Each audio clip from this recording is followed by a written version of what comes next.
So Erna's got the massage pad on this morning. I don't know if you can hear it.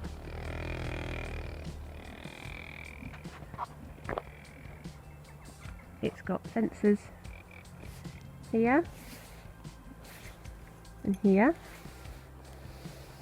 She gets a half-hour sort of cycle. Got a little remote control in here, so you can choose what level and to stop it and start it. I usually put it on high just because they seem to like high the best and pretty much fall asleep when it's on.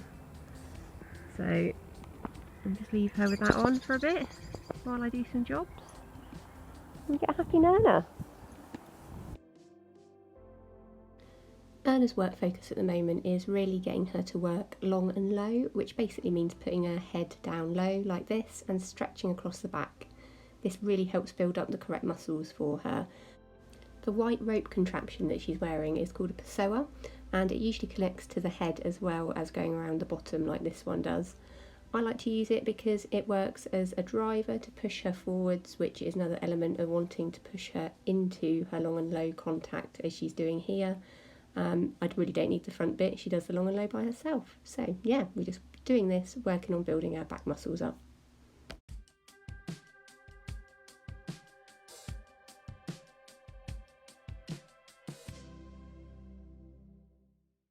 So on this day, I'd done a little bit of flat work with Juliet in the school, but what she really wanted to do, I think, was just let off a bit of steam. So we went out into the main part of the field and I decided to let her have a canter. I haven't really cantered her since lockdown. I've been trying to keep the work as safe and quiet as possible, but today I thought, well, hey, let's let her have a little canter.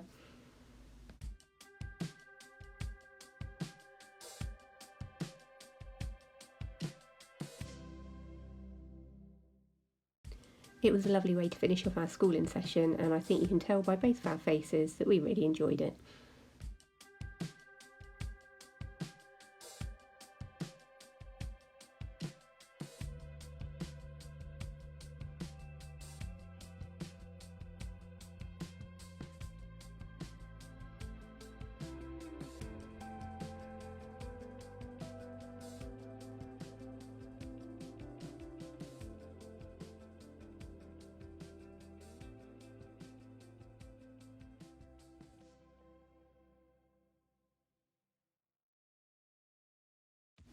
So now the lockdown rules have eased slightly, you can exercise with one other person from outside of your home as long as you stay 2 metres apart at all times. This fits quite well with the horses because generally you are 2 metres apart at all times when you're tacking up and riding. I just made sure that we separated out all the equipment and that when we were getting ready we stayed as far apart as was feasible really.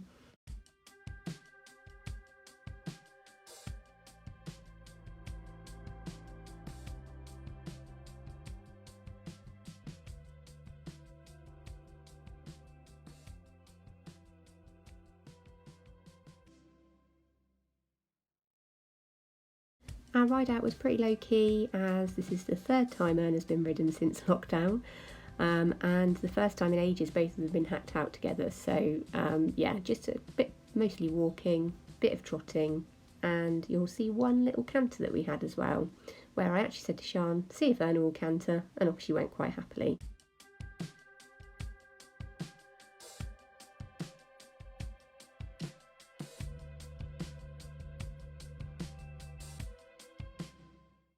I also got asked by a small group of children if Juliet was a police horse. This is the second time I've been asked in about a week if the horse I was riding was a police horse. I think it must be all the yellow high vis. Either that or people in our area are getting very suspicious of me. But we're definitely not a police horse, unless we're one in miniature.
really important job for spring, and that is ragworting.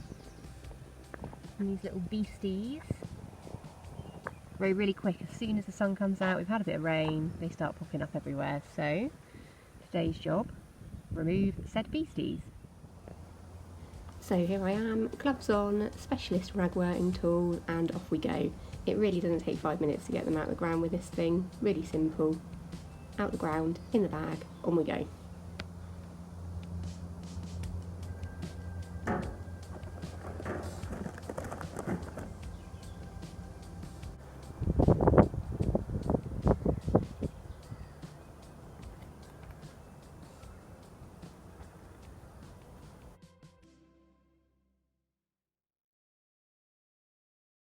As you can see here, the roots on these things are massive, and if you don't get the roots out, they grow back. Hence the need for your specialist fork and making sure you get the whole thing out the ground.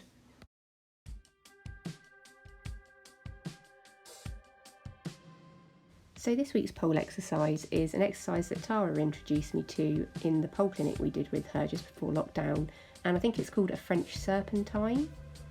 The poles are set slightly on an angle on the centre line. It's really hard to explain, and I haven't taken the best angle here with the video, but I'm hoping you'll get the idea as you see me ride through it. I started off just by riding her through sort of really long and low on quite a relaxed rein, just so she could sort of see the poles and get used to what we were doing.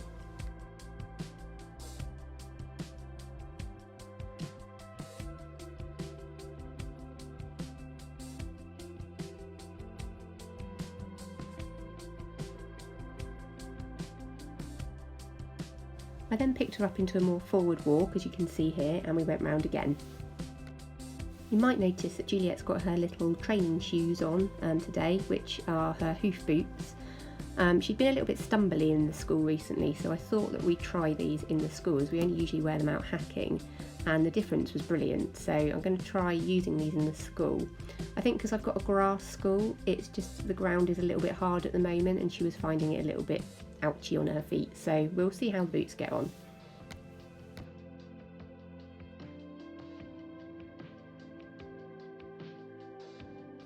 Next up we moved into trot. Now the key here really with Juliet is to keep her in a nice consistent trot going towards the poles. She has got a habit, as soon as you turn her to look at the pole, she can get a bit faster as she anticipates it's like a jump, but here she's being really nice and consistent, so very pleased with that. You'll also see me just at the end ask her to walk just before a pole, and this is something one of the instructors I had a lesson with just before lockdown suggested to me to help her to not anticipate we're always going to go trotting over a pole or cantering over a pole, and it really does seem to work with her.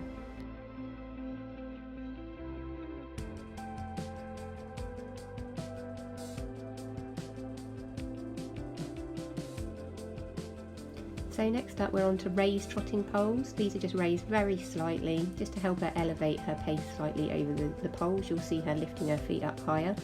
The one down the end was over a little bit of a hole, so I think she actually did think this one was a jump, so you might see her jump over it a couple of times. Just there, yeah, there we go.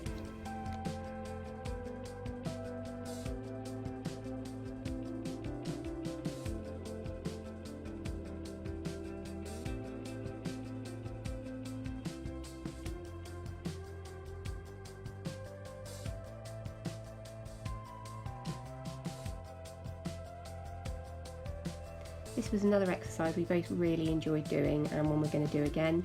Hopefully as time goes on we might even be able to pop a few little jumps in there. As you can see, Juliet really wants to jump anyway.